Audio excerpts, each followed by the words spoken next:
याद रखिए, ये भाषा किसकी है? किसी ईश्वर की है? क्या यह भाषा किसी गुंडा तत्व की नहीं है कि उसको कोई भी व्यक्ति बुद्धि और बल से नहीं मिटा सकता? तो आप कौरवों के पास क्या करने गए थे? हिंदुओं के पूर्वजों की तस्वीरों पर यही लिखा देखा है कि वे स्वर्गवासी हैं। तो नरकवासी कौन है? कौन बताएगा नरक में कौन गया? ये कैसा धर्म है जिसमें भगवान की बात से इंकार करने वाला भी स्वर्ग में पहुंच गया है? अभी तो ये सारे संसार के मालिक थे।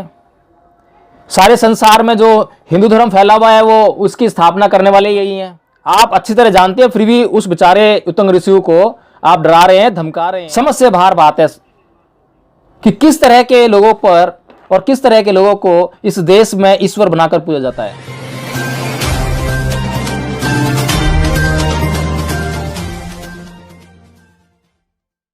जय भीम, नमो बुद्ध। साथियों, आज हम चर्चा करेंगे महाभारत के आश्वमेधिक पर्व के बारे में। इसमें एक कथन है, एक कहानी है, एक घटना का जिक्र है जो कि इस प्रकार से है। कृष्ण हस्तिनापुर से अपने रथ पर सवार होकर द्वारका की तरफ चले जा रहे थे। समतल भूमि पर यात्रा करते करते कृष्ण मारवाड़ देश में जा पहुँचे। वहाँ राह में उन्होंने अमित तेजस्वी उत्तंग मुनि का दर्शन किया। तत्पश्चात दोनों ने एक दूसरे का स्वागत सत्कार किया।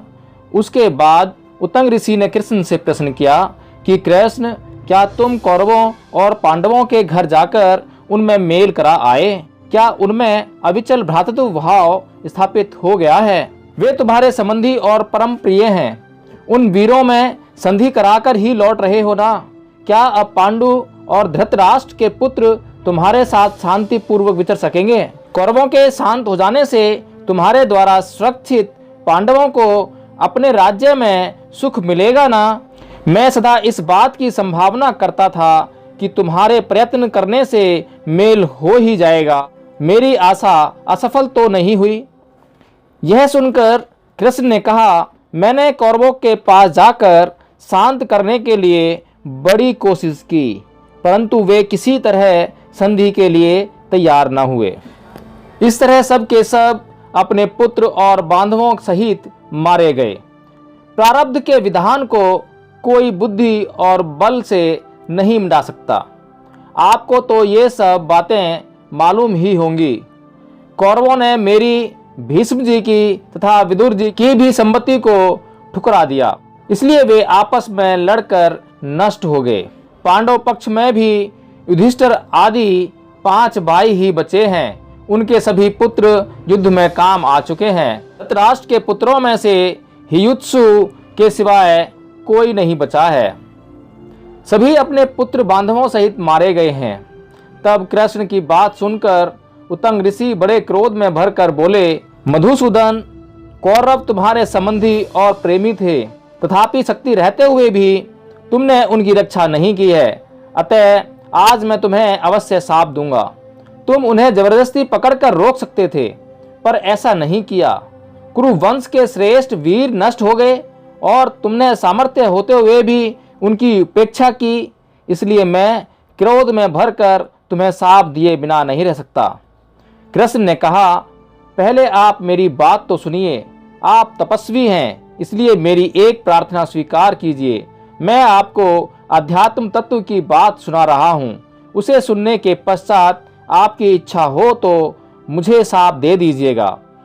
इतना याद रखिए कि कोई भी पुरुष थोड़ी सी तपस्या के बल पर मेरा तिरस्कार नहीं कर सकता।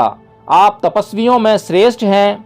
आपकी तपस्या का तेज बहुत बढ़ा हुआ है।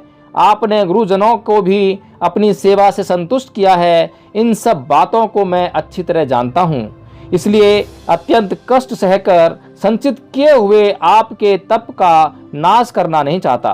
तब उत्तंग ने कहा, तो अपने कथनानुसार अपने अध्यात्म तत्व का वर्णन करो। उसे सुनकर मैं तुम्हारे कल्याण के लिए आशीर्वाद दूंगा या शाप ही दे दूंगा। यह सुनकर कृष्ण ने उनसे इस प्रकार कहा, आपको मालूम होना चाहिए कि तमोगुण, रजोगुण, सत्वगुण ये सभी भाव मेरे ही आश्रित हैं। इन बातों को निश्चित समझिए कि संपूर्ण भूत मुझमें है और मैं संपूर्ण भूतों में स्थित हूँ।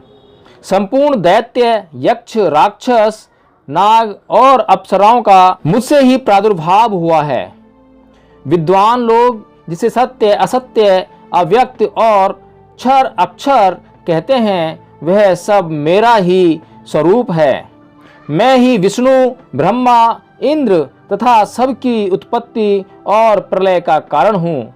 संपूर्ण प्राणियों की उत्पत्ति और संहार मुझसे ही होता है। जब जब युग का परिवर्तन होता है, तब तब प्रजा की भलाई के लिए भिन्न भिन्न योनियों में प्रविष्ट होकर धर्म मर्यादा की स्थापना करता हूँ। जब देव योनि में अवतार लेता हूँ, उस समय देवताओं की ही भांति सारे आचार विचार का पालन करता हूँ। गंधर्व योनि में अवतार लेने पर मेरा सारा आचार विचार गंधर्व के ही समान होता है।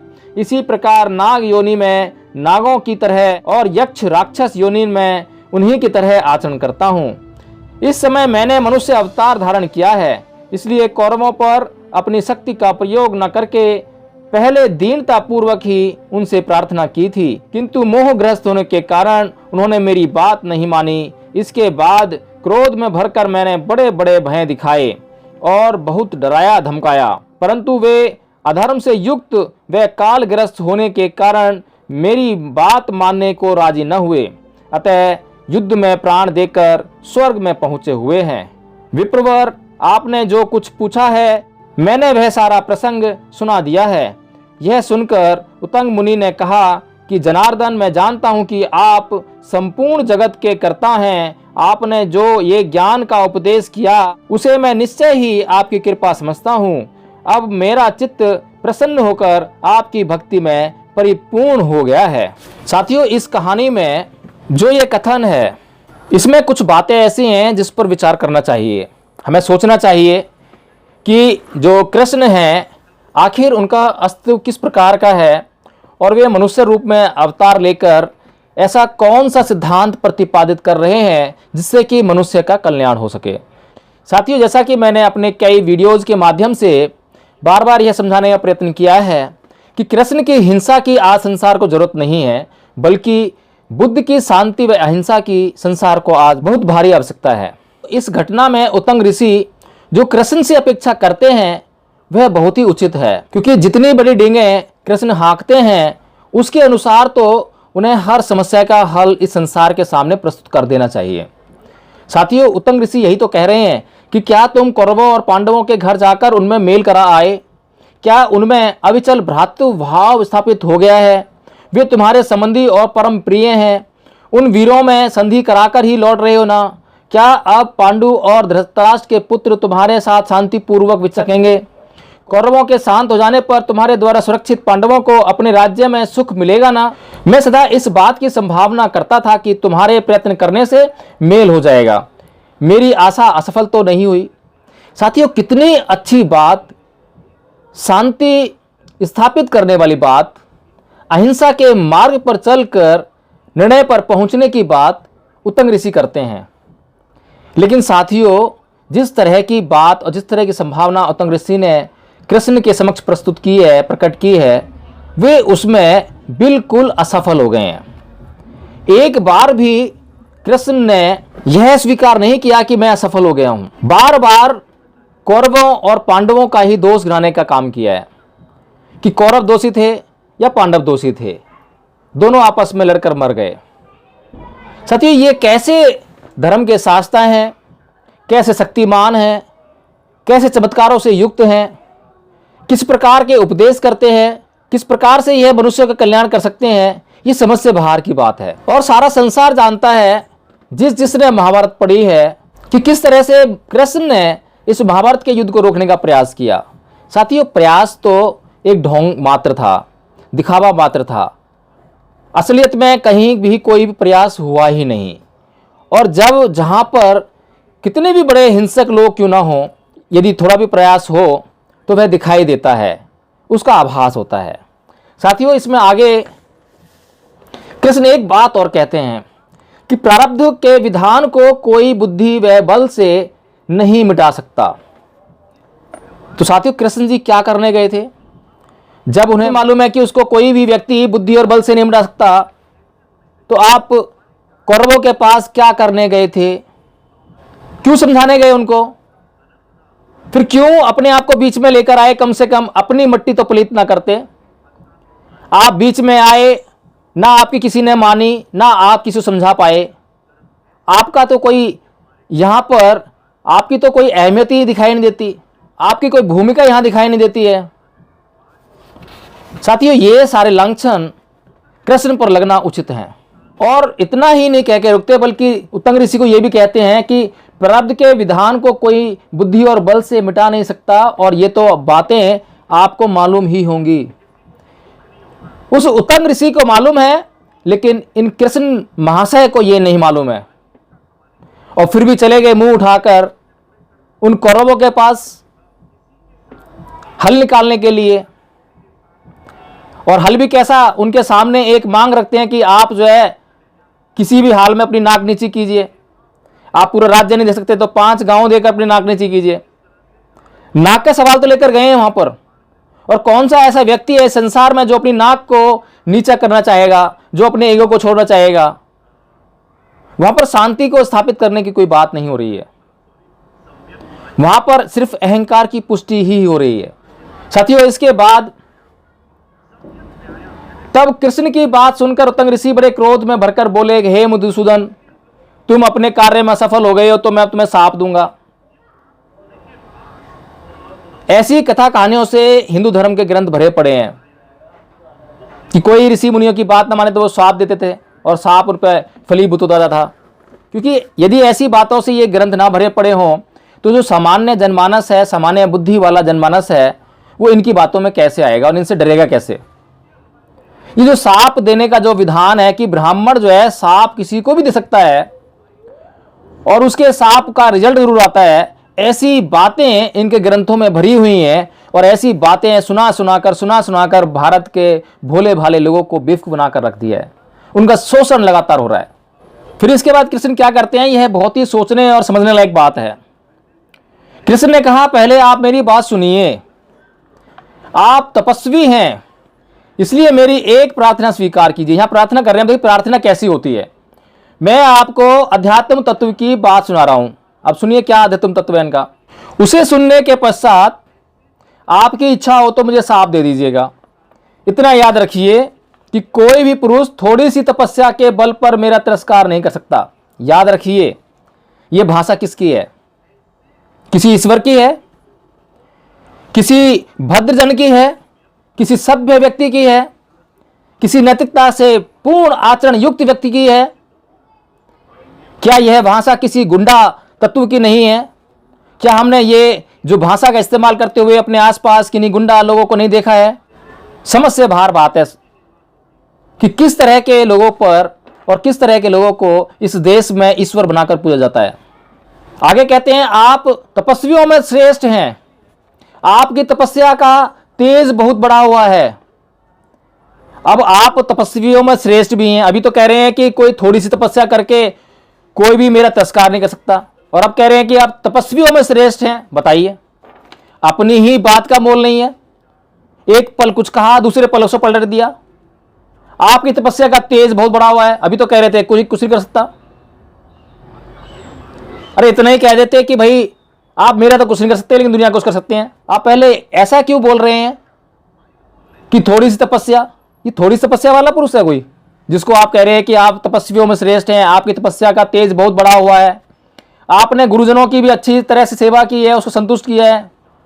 इन सब बातों को अच्छी तरह जानता हूं मैं, आप अच्छी तरह जानते हैं, फिर भी उस बेचारे उत्तंग ऋषि को आप डरा रहे हैं, धमका रहे हैं कि थोड़ी सी तपस्या करके तू मुझे मेरा तिरस्कार नहीं कर सकता। इसलिए अत्यंत कष्ट सहकर संचित किए हुए आपके तप का नाश नहीं करना चाहता। ये लो, ये धमकी नहीं तो और क्या बताओ। ये शिष्टाचार नहीं है। जो उत्तंग ऋषि ने बातें कही हैं, जो उत्तंग ऋषि ने आपसे आशा प्रकट की है और उनकी जिस आशा में आप असफल हो गए हैं, आप उनके सामने अनुनय विनय करें, आप उनसे क्षमा मांगें।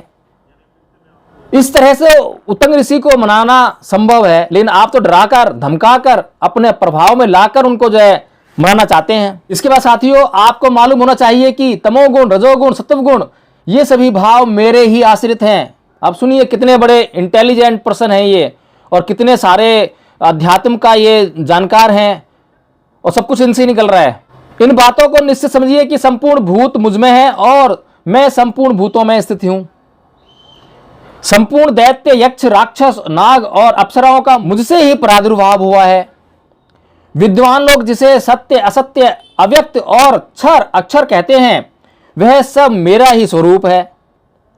मैं ही विष्णु, ब्रह्मा, इंद्र तथा सबकी उत्पत्ति और प्रलय का कारण हूं। संपूर्ण प्राणियों की उत्पत्ति और संहार मुझसे ही होते हैं। जब जब युग का परिवर्तन होता है, तब तब प्रजा की भलाई के लिए भिन्न भिन्न योनियों में प्रविष्ट होकर धर्म मर्यादा की स्थापना करता हूं। लीजिए, ये न केवल धमकी दे रहे हैं, बल्कि धमकी भी बड़ी प्रभावशाली दे रहे हैं। ऐसी धमकी सुनकर अच्छे अच्छे लोग घुटने टेक दें।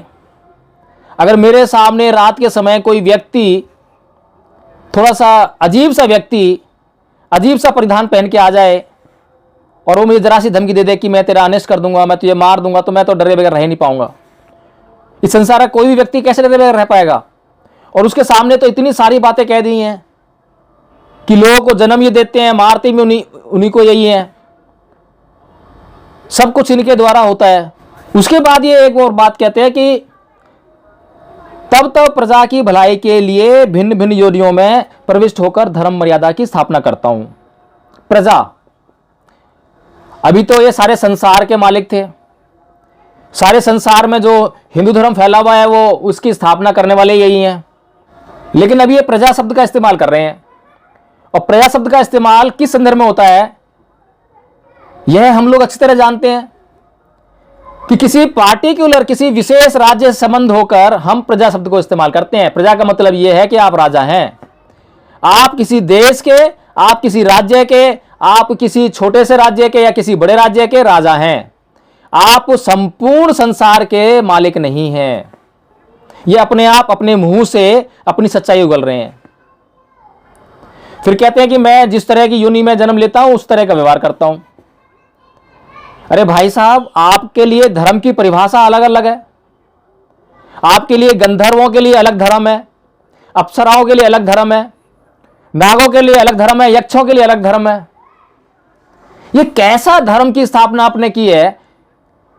और दूसरी तरफ बुद्ध हैं जिनके लिए चाहे वह कोई भी व्यक्ति हो, संसार का कोई भी प्राणी हो, सबके लिए धर्म का तत्व एक ही है। हर परिस्थिति, हर काल में एक ही जैसा धर्म है। किसी भी प्राणी के लिए, चाहे वह किसी जाति का है, किसी धर्म का है, किसी भाषा का है, किसी राज्य का है, किसी देश का है, इस पृथ्वी का है, दूसरी पृथ्वी का है, किसी योनि का है या किसी अयोनि का है, किसी के लिए धर्म में परिवर्तन नहीं होता। सबके लिए एक जैसा धर्म रहता है। उन्होंने प्रज्ञा, करुणा और समाधि जैसे तत्वों की घोषणा की है जो कि सबके लिए एक जैसे हैं। लेकिन यहां कृष्ण क्या कह रहे हैं?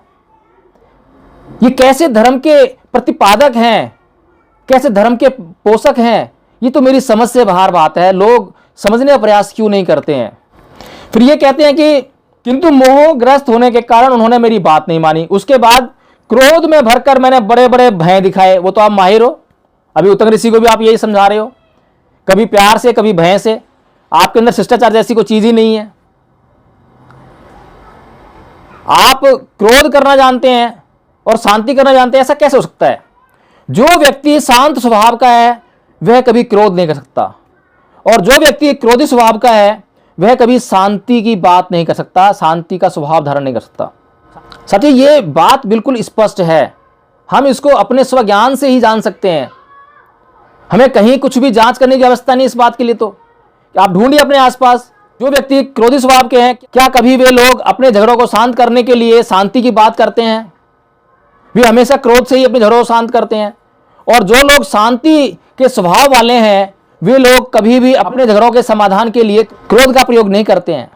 उसके बाद लिखते हैं कि परंतु वे अधर्म से युक्त होकर कालग्रस्त होने के कारण मेरी बात न मानने को राजी हुए, अतः युद्ध में प्राण देकर स्वर्ग में पहुंचे हुए। अब इनको यह भी मालूम है कि वो स्वर्ग में पहुंचे हैं।